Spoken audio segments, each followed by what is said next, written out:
que sienta el calor de cortesía.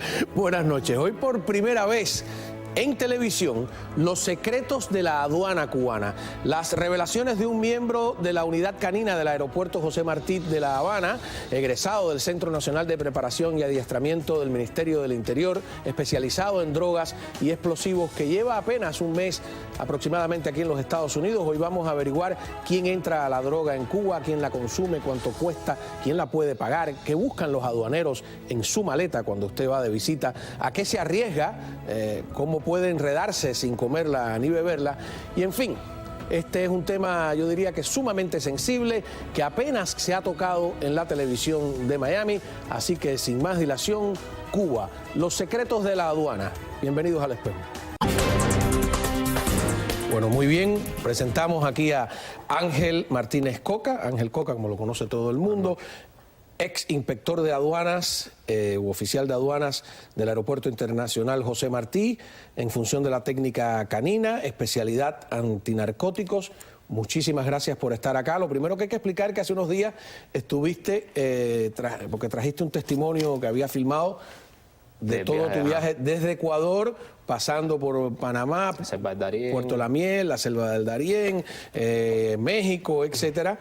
Y después nos pusimos a conversar y saltó este otro tema. Y a mí me pareció interesante porque no lo recuerdo en todos los años que llevo aquí, que se haya tenido un testimonio directo de una persona que haya trabajado en la aduana. Así que me he hecho un montón de preguntas que siempre he tenido pendientes, porque ese es un tema sensible para tanta gente que viaja, ¿no? Y complicado, ¿no? Que viaja desde aquí, desde Miami, sobre todo a Cuba. ¿Qué es lo que pasa en la aduana? Vamos a ver si yo organizo aquí mis papeles y te empiezo por la primera pregunta, que es, ¿cómo entraste tú? Que tienes apenas 29 años, ¿no? Sí, tengo 29 años. ¿Cómo entraste tú a la aduana? Yo entré en el 2009 por un proceso de captación normal que hacen en la escuela, la ENFA se llama. Hacen como especie de un llamado. ¿En qué escuela estabas tú?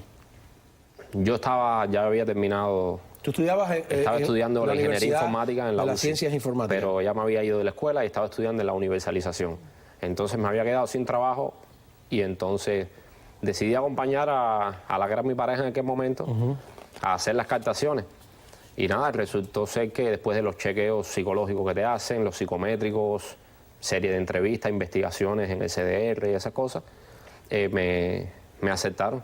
Bueno, te investigan en el CDR, en mi época era hasta para ser carnicero. Bueno, carnicero era sensible, era casi más sensible que trabajar en la aduana. Y ahora también. Para ser carpintero, para decirlo de otra manera, ¿no?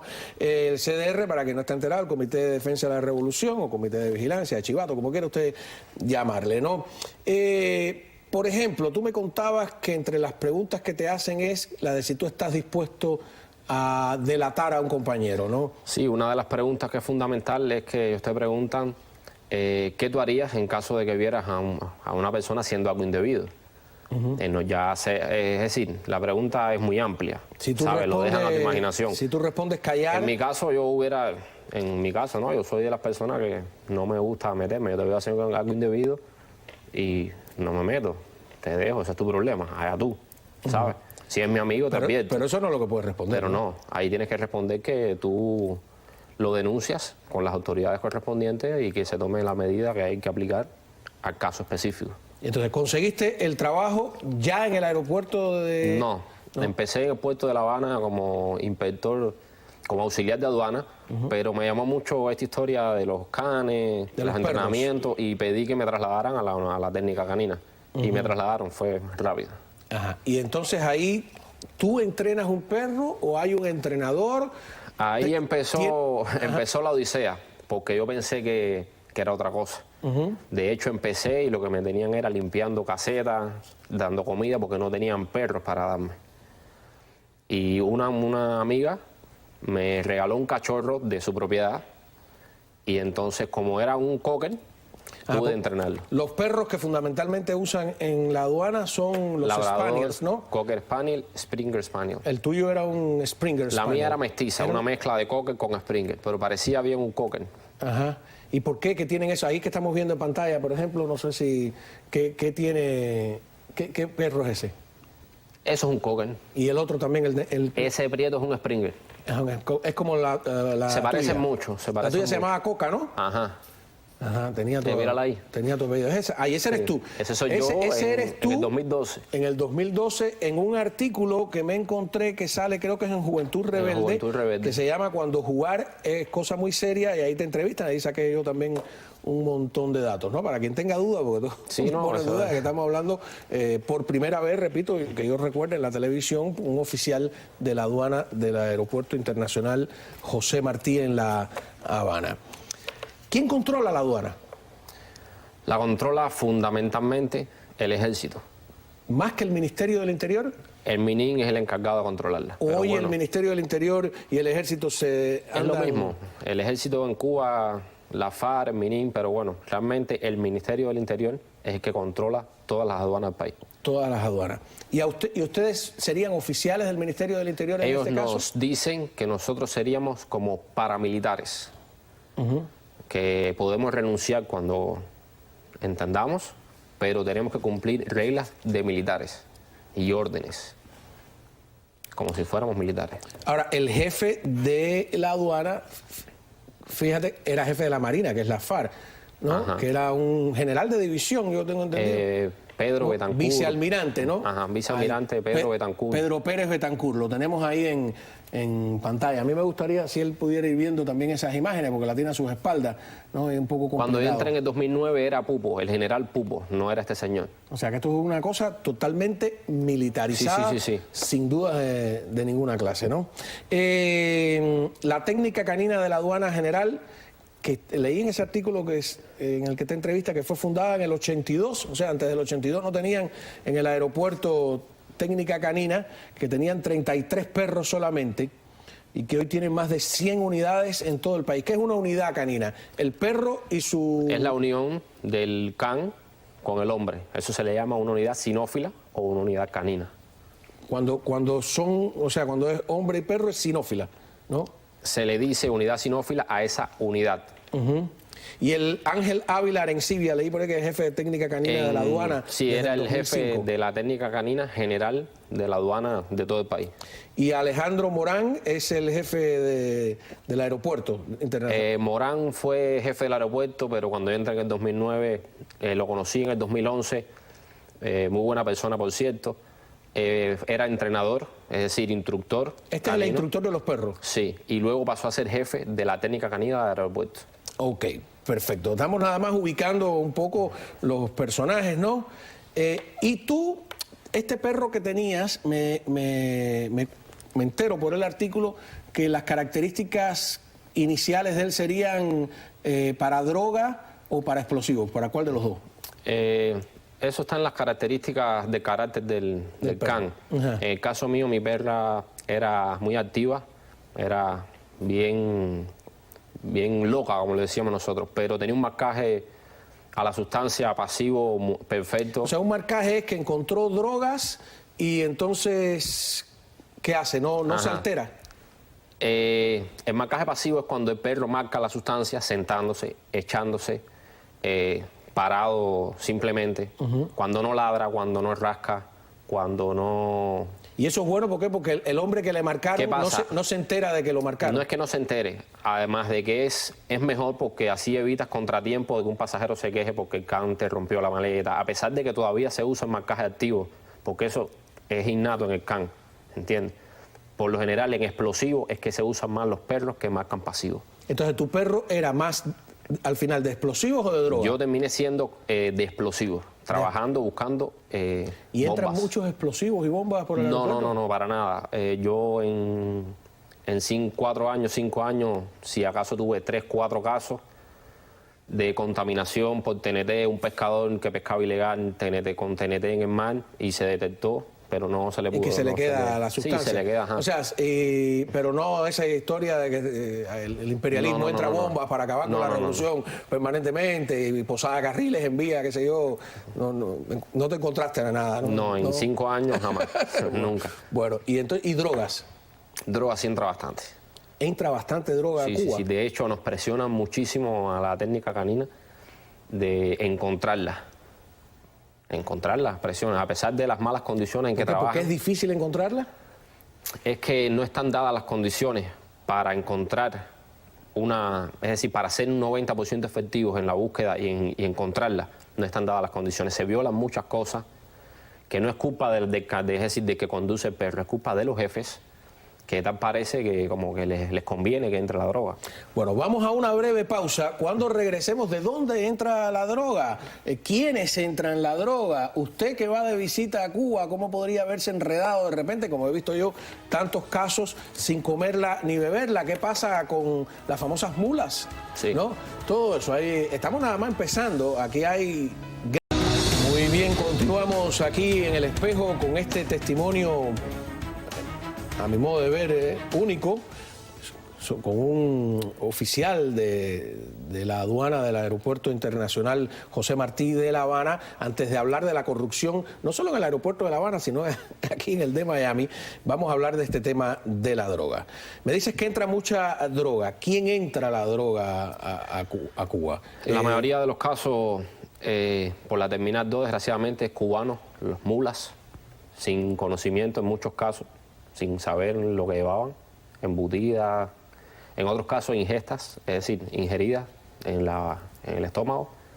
Y en la Terminal 3 se detectaron varios casos también de latinoamericanos, ecuatorianos, peruanos, colombianos, que entran la droga. Esos son los que se detectan. ¿Para qué un cubano que está en los Estados Unidos, donde es el mercado más grande, va a entrar drogas a Cuba, que es un mercado más pequeño? O sea, ¿hay consumo importante de drogas en Cuba? Bueno, mira, en la clase media baja, estamos hablando de las personas de a pie, el consumo de marihuana es lo más común. Marihuana ya sea cultivada en Cuba, que se dice que es criolla, o la importada de Estados Unidos, ilegalmente, por supuesto. Pero en las altas esferas de la sociedad, los artistas, deportistas, se consume la cocaína, es lo que más se consume. Y en el tiempo que yo estuve trabajando, una información de la DNA, de primera mano, 1 kilogramo de cocaína lo estaban adquiriendo hasta en $50,000. 1 kilo, de primera mano. ¿En Cuba?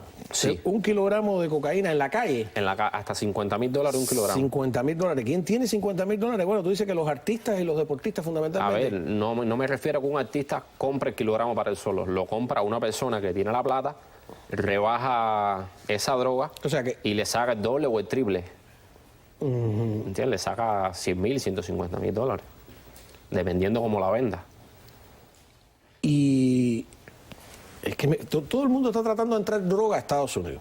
Entonces, aquí tú estás diciendo algo que es una revelación asombrosa, que es que están de Estados Unidos tratando de entrar drogas a Cuba. Y de Latinoamérica, Colombia, los vuelos Copa, Taca, Tamel, son vuelos de riesgo, llamados así en la aduana, vuelos de riesgo, donde se aplican todas las medidas para evitar que entre esa droga al país. Pero desgraciadamente, debido al mal trabajo muchas veces, de las malas órdenes mal dadas y todo el mal trabajo que se hace, se coge aproximadamente, yo digo que de un 10% de toda la droga que entra al país por el aeropuerto. O sea, solamente es detectado un 10%. Es mi suposición, por mi experiencia. Por tu experiencia, ¿no? Y en esos vuelos que vienen de Colombia, me mencionaste Taca, estamos hablando de Panamá, Costa Rica, etcétera, ¿puede ser que sea usado también por cubanos para entrar la droga? Claro, ¿Ah, claro, sí? claro. La mayoría son cubanos, no son... Sí, se puede decir que muchos cubanos, muchos engañados. ¿Qué pasa? Los cubanos, todo el mundo sabe que viajan mucho a otros países a buscar ropa, mercancías para llevar a Cuba a vender. Muchas personas ingenuas que no conocen piensan que por traer un jabón, un desodorante, una cerámica, no hace problema. Y no saben que dentro de esas cosas se pueden ocultar. La ropa se puede hasta almidonar con cocaína. Y todas esas cosas los cubanos no conocen, no tienen esa cultura. O sea, que la gente que está yendo de aquí de Miami a Cuba de mula, que en mula aquí es un concepto distinto al que tú me explicaste. Mula aquí es alguien que quiere visitar a su familia pero no tiene dinero para pagarse. Y va a una agencia de equipaje, le pagan su pasaje y ellos llevan equipaje hacia Cuba. No sé si se hace a través de agencias o también a través de particulares. El hecho que tú llevas unas maletas, sí, que tú no sabes que tiene esa maleta, que son unas maletas... O sea, te pagan el pasaje para que tú lleves la maleta y tú llegas a Cuba vacío, para los tuyos no llevas nada. Claro. ¿Es un peligro? Por supuesto, un gran peligro. Yo, de hecho, yo estaba trabajando en Cuba, tenía familia acá. Y ellos a veces daban sus viajes como mula por una agencia. Y yo les advertía, no hagan eso, que es peligroso. La mayoría de los casos en la Terminal 2 fue así, personas. Yo vi hasta un jabón, Dove, de los que hay aquí, abrirlo y cuando lo parten tenía marihuana adentro y el pasajero no sabía, ¿entiendes? ¿Y cómo tú explicas que no sabes? ¿Cómo tú sabes que es verdad que no sabías? Eso no se sabe. Ajá. Ya eso lo deciden los órganos de ¿Qué seguridad. pasa a un cubano de Miami o de cualquier otro lugar de Estados Unidos que llega de visita a Cuba y da positivo? ¿Qué pasa con él en ese momento? Eso, como te expliqué hace un rato, si das positivo con sustancia, eso es, puedes ir hasta de una multa a detenido, preso. En el caso de un cubano que venga de Estados Unidos, con sustancia sí es preso, porque el cubano conoce bien la ley en Cuba. Es preso sin discusión. En el caso de las mulas, es preso también, pero me imagino que investiguen ¿De dónde salió el paquete? de dónde salió, si realmente conocían. Por si eso no toda conocían. esa campaña que ellos han hecho de que no contra las mulas en la televisión. Me imagino que más que por eso sea por otra cosa, no por la droga tanto, porque por mi experiencia no la hacen ¿Se siembra droga en Cuba, me dijiste tú? también. Sí. Pero cocaína no se fabrica. No, Está complicado. marihuana criolla, como le dicen en Marihuana Cuba. criolla, ¿no? Ahora, ¿te sabes más precios, por ejemplo, de la marihuana, cómo anda? ¿No? Por ejemplo, yo viví en Regla. Regla es un barrio, un pueblo bien humilde, y en las personas de más baja calaña, un cigarro de marihuana criolla podía costar $1, $2, dependiendo cómo estuviera el mercado. Es decir, A dólares cigarrillos. si había bastante, se vendía a $1, si había poca, se vendía más cara. Y la que le decían la Yuma, la marihuana Yuma, que era la que se importaba de acá, $5 o $6. Había una antes que le decían la rubia peligrosa. No, hay muchas variantes que le echan ¿Sí? pastillas, ¿Cuáles? No. y la bailarina, otra le dicen Scooby-Doo, otra hay muchos nombres Sí. que le inventan, que ya es con químicos. Parquisonil, pastilla para personas con problemas psiquiátricos, los nervios también se drogan con eso. Ok, hay otro peligro, que esa droga, ese kilogramo que cuesta $50,000 en Cuba, que me sigue pareciendo una cifra increíble para Cuba, la cogen y me imagino que la rebajan. mezclan y al final lo que te estás oliendo no sabes si es talco. Sí, el que consume aquello, me imagino que piensa que está consumiendo un buen producto, pero realmente no, lo que están consumiendo es un robo. Y los artistas, y como le dije anteriormente, pagan hasta $50 el gramo, como le dije anteriormente también. $50 el gramo. Yo acabo de tener una entrevista con el hijo de Pablo Escobar, ¿no? Y me leí su libro y reconoce que Pablo Escobar ya mandaba la droga rebajada, mezclada y no pura.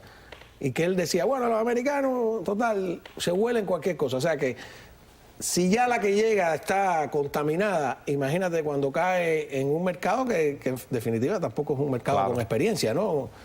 Es un mercado pobre en ese sentido, no es como aquí en Estados Unidos, que hay muchas más personas, hay mucho más conocimiento de muchos más tipos de drogas, artificiales, naturales. Allá en Cuba se ve solamente esas dos, marihuana, cocaína, y en algún que otro caso. Bueno, vamos a ir a una pausa. Cuando regresemos en todo este cuento que tú me estás haciendo, el gobierno es el bueno, ¿no? Están combatiendo la droga, pero de esa inocencia yo la perdí desde el caso Ochoa, ¿no? Vamos a ver en las altas esferas quién se está tocando con este juego. Ya regresamos. Continuamos en esta entrevista exclusiva con Ángel Coca, agente de aduanas del Aeropuerto Internacional José Martí en La Habana. Curioso lo del apellido, ¿no? Sí. Es un apellido ilustre del centro del país, no tiene nada que ver con, además, que viene de España, pero que es una casualidad que termines tú buscando coca, ¿no? Precisamente. Y la perra se llama Coca también. Y la perra, bueno, eso se lo pusiste Claro. tú, me imagino, ¿no? Tu perra Coca. Ahora, tú haces este cuento y todo el mundo dice, bueno, mira, las autoridades cubanas están ahí luchando contra las drogas, como hace todo el mundo, como deben mostrar.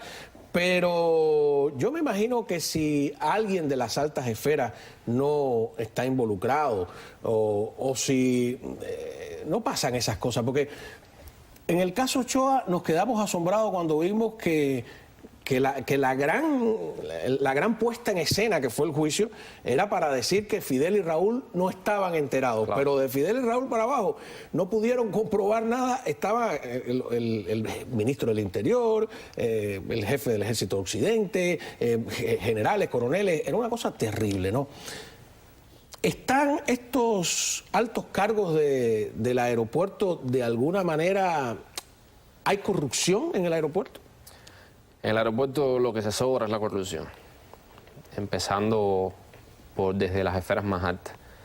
Por ponerle un ejemplo del general Pupo cuando era jefe, el general Pupo tenía un hijo que viajaba a México, aún cuando todavía los cubanos no podían salir libremente. Y cada vez que él venía, se violaban todos los controles con su hijo. Por ejemplo, no pasaban las maletas por rayos X, no se le pasaba ganina, nada. Él entraba, se paraba en la estera donde pasan los maletines y sacaba a su hijo, ya viniera con exceso o no de equipaje, sin pasarle ningún control a esos equipajes. Ahí puede venir cualquier cosa, ¿sabes? Y como ese caso, muchísimos más casos de jefes con menos categoría, pero que hacían lo mismo. Y sin embargo, los aduaneros de a pie, como yo, los caninos, no sé, un inspector común, por cualquier pequeño error, ya sea aceptar una propina, un regalo, hasta una fosforera, podía ser acusado de estar... Sí, porque todo el mundo me dice que hay una vigilancia tremenda, que les han puesto cámaras. En todos lados, cámaras. Por ejemplo, si ahora yo llego y, como me comentó alguien, y te pongo $5 o 20 o qué sé yo en el pasaporte para salir rápido, sencillamente para salir rápido. ¿Qué haría un oficial? No te voy a decir qué harías tú, ¿qué haría un oficial corrupto? No, en mi caso yo no tenía que ver directamente con los pasajeros, lo mío era, como te dije, buscar sustancias y esas cosas.